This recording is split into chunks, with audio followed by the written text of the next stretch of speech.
So if we've got, let's see, stuff about the exam, if you want to take it in class, it's next week. You can skip out and take it online or take it at the LRC if you need to. I'd rather you take it in class, right? So we've posted the dates for the exam. Remains open until the 19th. That's a considerable amount of time, but I'm letting people get caught up. However, I do want you to get caught up. You know, people turning in stuff 3 weeks late, you need to work really hard to get caught up, or else the next stuff that we get into, right, is going to be that much more difficult. We have a tutor. I wish that I had posted the name and the number of the tutor. Let me do that right now. Not the number, but anyways.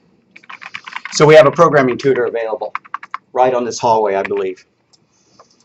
And he's incredible. Strongly recommend you talk to him if you need programming help. So the information is, his name is Jairus White. His email address, if you want to shoot him a note, is jwhite@rose.edu. His hours, Monday, Tuesday, Wednesday, he's here during the day, 11 a.m. to 5 p.m. Thursday, he's here in the evening, 6 p.m.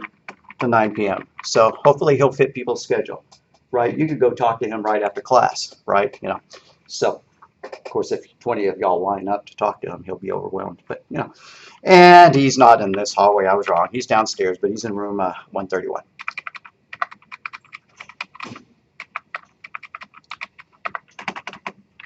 I highly recommend talking to him if you are getting stuck. I'm happy to ask questions too, but you know, it's cool to just have a guy you can go and talk to.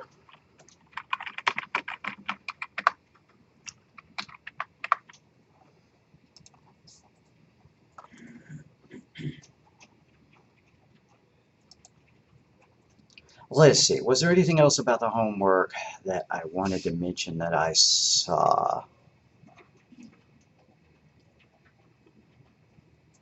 I guess I'll just mention the general format for doing error handling again.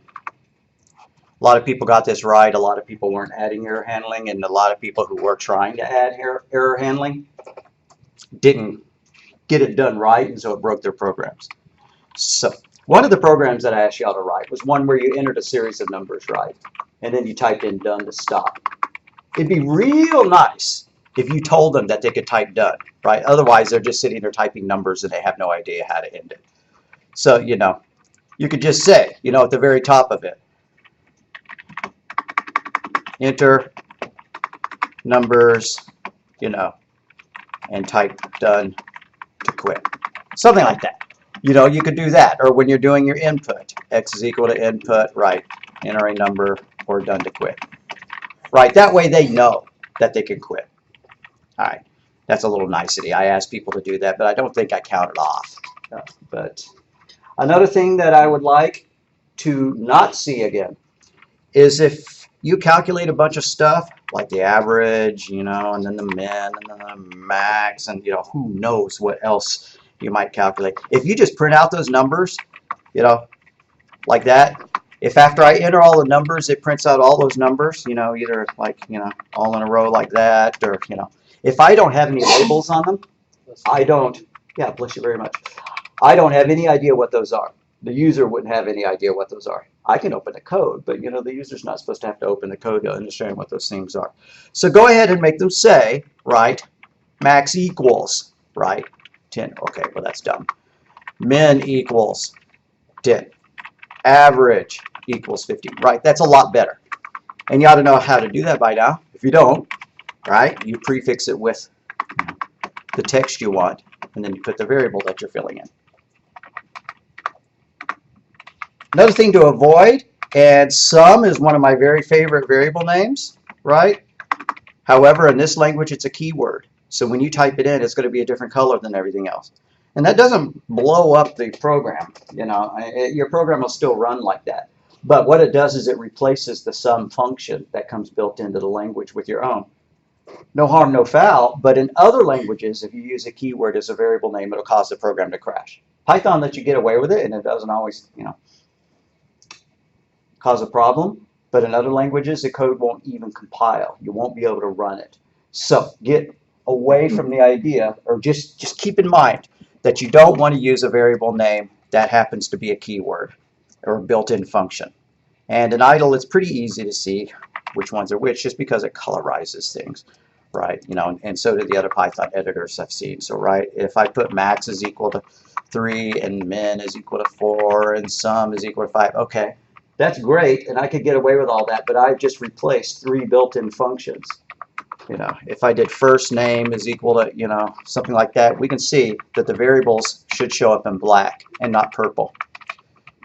So we should change the variable names somehow so that they're not purple, right? So that they are not keywords. I've started using total since I can't use the word sum in this language, right? And so max value or max v or max int for number or something like that.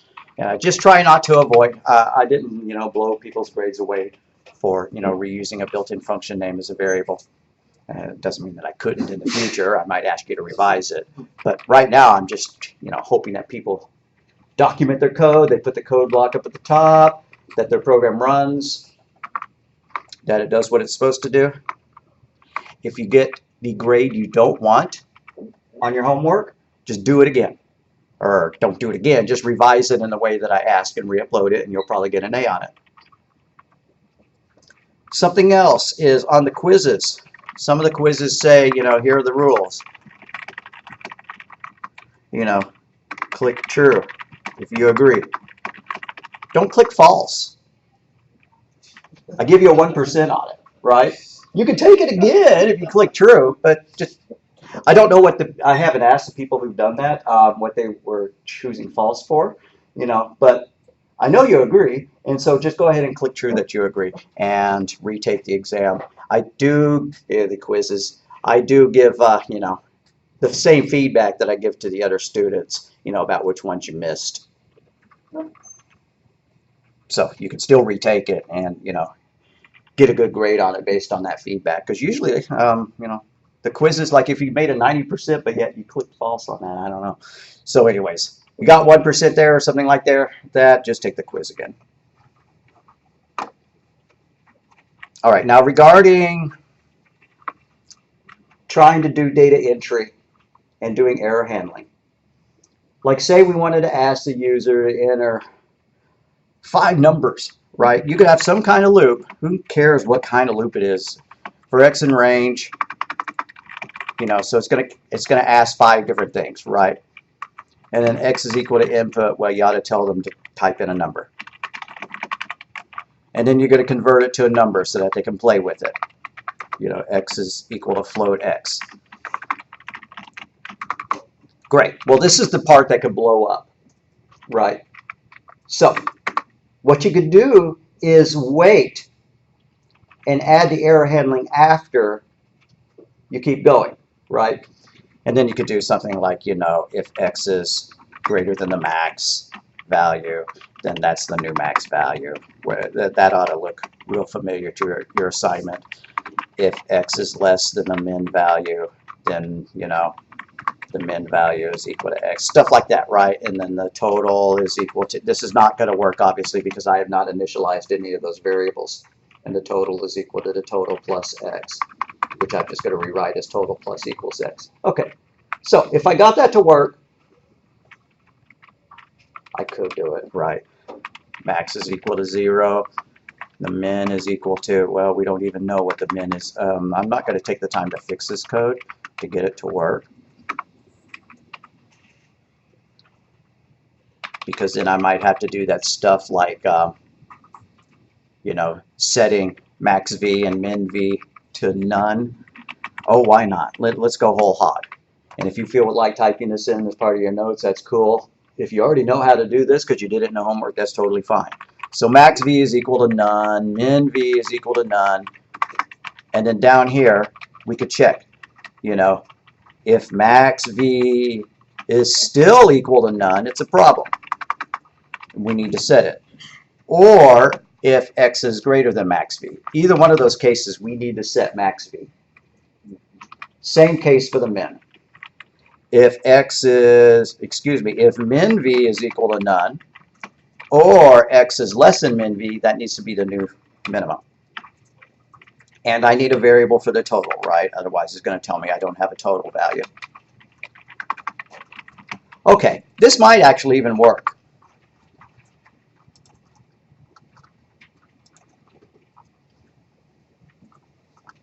Just checking which lecture we're on, LMN. We're in lecture N. All right. So I'm going to save it, call it lecture N. Oh, and you know what? I think I chastised some people in email for not having a certain lecture done. And then I think that was the one that I had lost. So, and then, you know, re-uploaded only as of Tuesday or something like that. So, if I scolded you for not having that one done, then I apologize for that. The real point of that one was that I was asking the inline students, excuse me, the lecture students, you know, who were behind on their things if they had, you know, not been attending often enough or something like that. Okay, so where's my desktop? Where's my scripting folder? Lecture N. You should not put spaces in your file name, so I'm going to remove that. All right. Hopefully this will work. I may have some kind of stupid syntax errors. Okay, yeah, I do. I have all this stuff that I put up here at the top. So I'm going to make it a multi-line comment by adding 3 quotes to the top, 3 quotes to the bottom. Obviously, you don't need to type all that stuff. In fact, I may delete, you know. I guess I'll just make this comment. Don't use keywords or built-in functions as your variable names. So avoid max, min, and sum as variable names. Instead, use other names like, okay. Alrighty. Now I'm able to work. Enter number 10. Kablooey. Name none is not allowed. I made a mistake. Anybody spot the mistake? Capitalize none, Right. lowercase none. Exactly. That needs. This was capitalized, and these are not. So that was my mistake.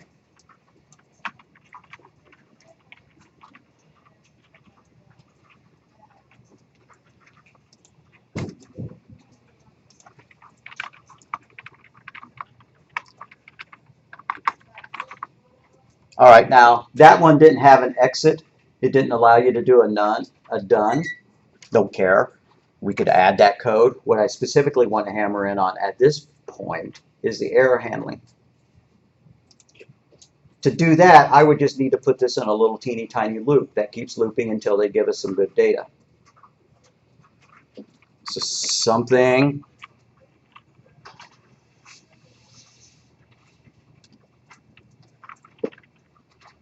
oh, I'm getting myself lost here. What if I just wanted to loop infinitely? I'm gonna change courses and make this a while true, just to prevent something that I would need to update.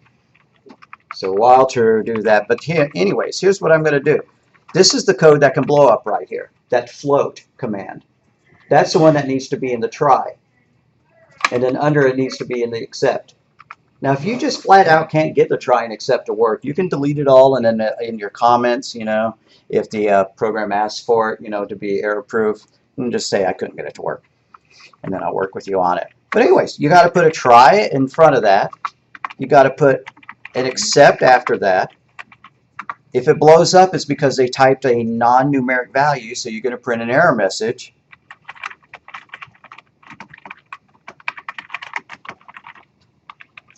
And then you need to continue. Continue means that it'll just jump back up to the top of the while loop and run again. Now you can't really use a continue statement if it's a for loop, though.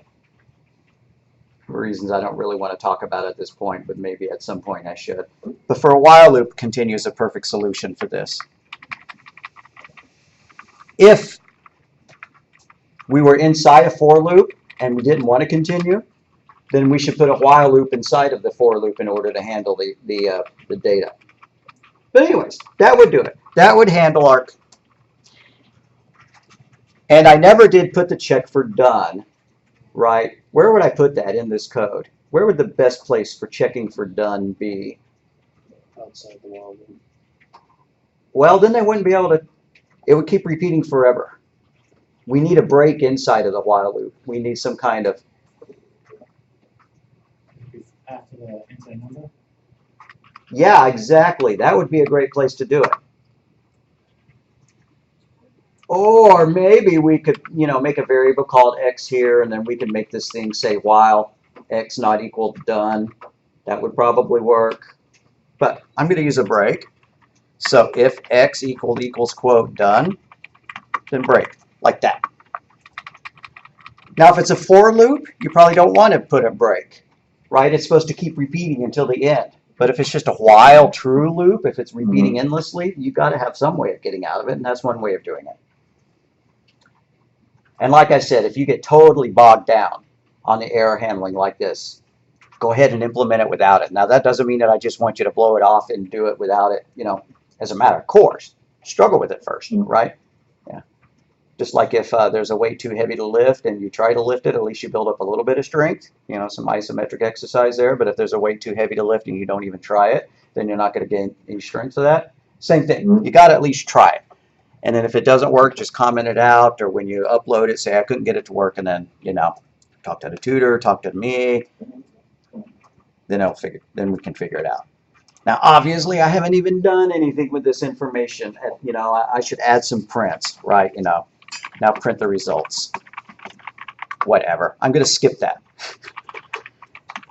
That's not the real point of this, although it wouldn't take very long to print out the max and the min and the total. Okay, since it wouldn't take very long, why don't we not skimp out on our little program here? Print max v equals percent f, comma, min v equals percent f, meaning that these can be floating point numbers, so if the user enters 3.2, it works. And then total equals percent f. That's enough. And now, since I'm using these percent formats, and I had some questions about that. Oh, and by the way, I guess I need to scroll this up so that folks in the back row can see this stuff. All right. If you're going to use the percent things to format, then you don't separate them by commas. Instead, you put a percent sign after the end quote, and then inside a new pair of parentheses, you list the variables that are going to fill in the placeholders. And then you have to have one final in parentheses there. So we have 3 placeholders we want to fill, right? So inside the parentheses, that's where I'm going to put the variables separated by commas. Max v, comma, min v, comma, total, like that. That'll print out our data. Prints it out in one row rather than, a column of results, but that's okay.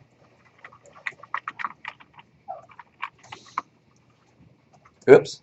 Well, what do you know? My error handling code worked. Okay.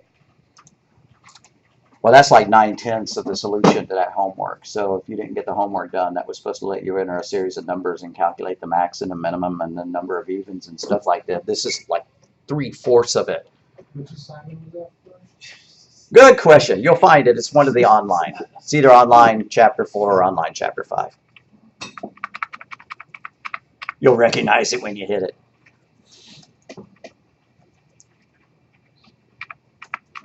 Alrighty. I'm going to see if I can get this to fit on one page, and I'm probably not going to be able to unless I deleted all the blank lines, and I like blank lines. Anyways, here's the top part of the code all the way down to total plus equals x.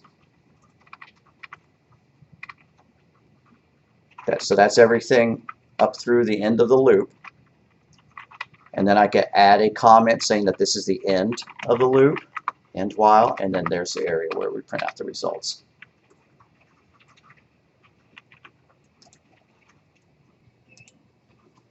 Who has syntax errors or needs additional typing time? I haven't messed anybody up? Darn. Alrighty. So now we're going to read the input file. Let's ask for the file name again. Fname is equal to input, read from what file? question mark.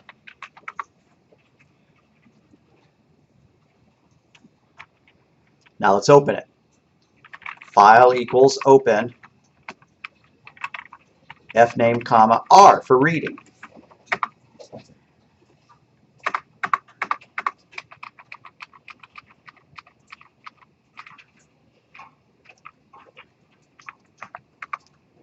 Now we can read from the file. We can use a for loop. And the for loop has a shockingly clean syntax. For line in file, for every line of data in the file, let's do something with it. Well, just for now, let's print it, right? Let's print the line. How about this? Print data equals end quote, or yeah, line equals end quote line, like that, just so that we see what it is. And then we need to close our file. Just like I said, as soon as you're done using a file, you always want to do file.close. Now the word file is not magical. If I had called the variable something else here, like in file, right, then I would just, you know, have to use in file in every place. Now I'm going to undo that because y'all have already typed file, right? And then it would be in file.close, right? That's not a magic command. If the file name, excuse me, if the file variable, the file handle was called something else, then that's what you put there, and that's what you put there. All right, save to what file? T. Data saved to T. Press enter. Read from what file? T. And there's our data. But notice it's got blank lines in it. What is it doing? Well, since we wrote out those /n's are still in the data when we read it back in, and we need to trim it. I mentioned trimming strings, I believe, last time, except I called it strip. Strip removes the white space from the beginning and the end of the string. White space includes character turns, the \n. So we need to strip our data as soon as we get it in. So, just like we always convert to a float, you know, or convert, you know, if it's a number, if we're reading data from a file, we probably want to strip it. Line equals line.strip. Now it's going to look a lot better when I run it. Save to what file T, read from what file T. Okay, right, now we don't have all those blank lines. We have a string that's got some data separated by commas. What would be a good way to turn that into a list so that we could process it? Have we learned a command yet? We did this when we asked the user for the IP address. What? Split. We use split to turn a string into a list. So I'm going to do that. L, or data, or something like that, is equal to line.split. And how is it split? I need it to be split by commas. Now I'm going to print the data out. For now, I'm just going to print parentheses data, and it's going to print it in its own internal list format. But I could write a for loop to add the numbers together or something like that. I think this is about as far as I'm going to take it, though, this particular example. We now have a list. Unfortunately, it's a list of strings, so to do math with it, we would have to turn it in from a list of strings into a list. Okay. There we go. So it's doing a good job of printing out the data. It's a list now. We could do some kind of math to it, but we would have to convert these strings to floats before we could add them up, something like that. I'm going to comment out this print statement because I don't want it printing the data twice. That looked kind of ugly.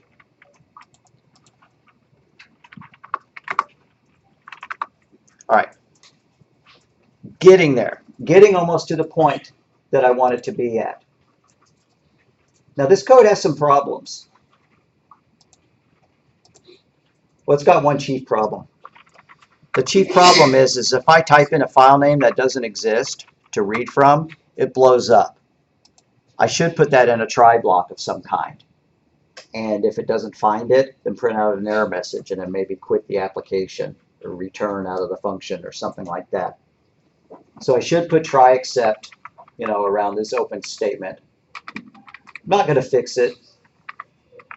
The other thing is that at this point, the data is a list of strings.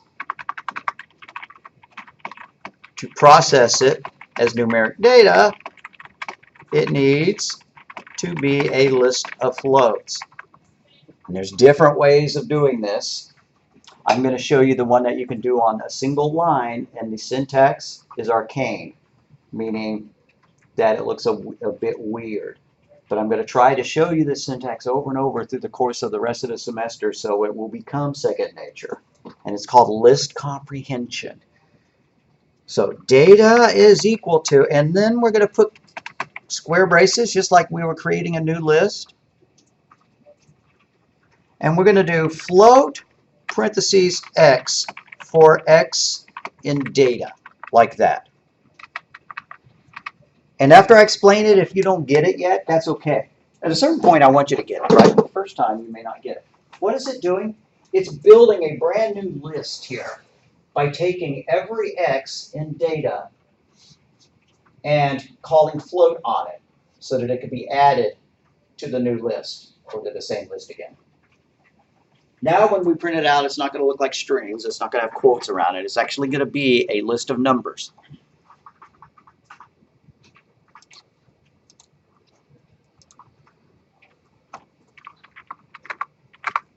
All right, right, no quotes around it. We could add those numbers up, average them, whatever we needed to do. So one of the takeaways from this. One takeaway is that when you write it, you better put your own /ns, unlike when you're doing print statements. The other is that when you read it in, it's going to have those /ns, so you better call strip. If the data is separated by commas, you can call .split to turn it into a list. If the data is a list of strings, well, everything you read in from the file is going to be a string. That's just a fact. So if you want to do numbers, if you want to do math on it, you have to convert it, just like you did with the input statement. The input statement always returns a string. Well, so does opening a text file. It's all strings. And so if you want to do something like math, you have to convert it.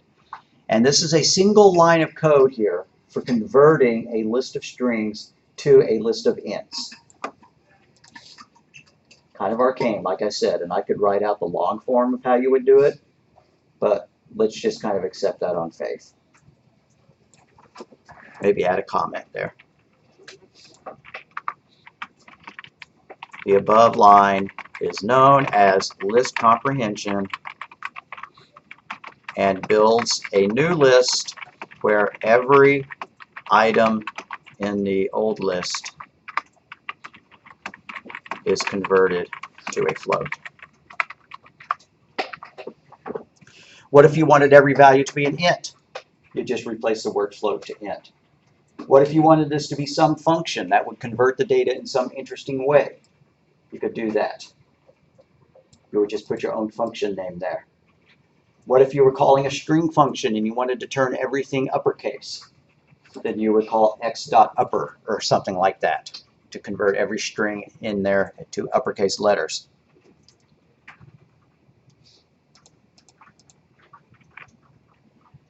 Oh boy. Time to stop. We didn't get far, but I think we actually talked about a lot anyways. I've gotten some messages from people saying they are lost. That's why I did some rehash. And for those of y'all who already got it, pegged, well, hopefully that's okay. Hopefully you learn something new each time you see it anyways. All right, so let's stop here. Anybody need the code on the screen anymore? Are we all good? I was talking too much. I'll bring it back up after I save everything, alrighty.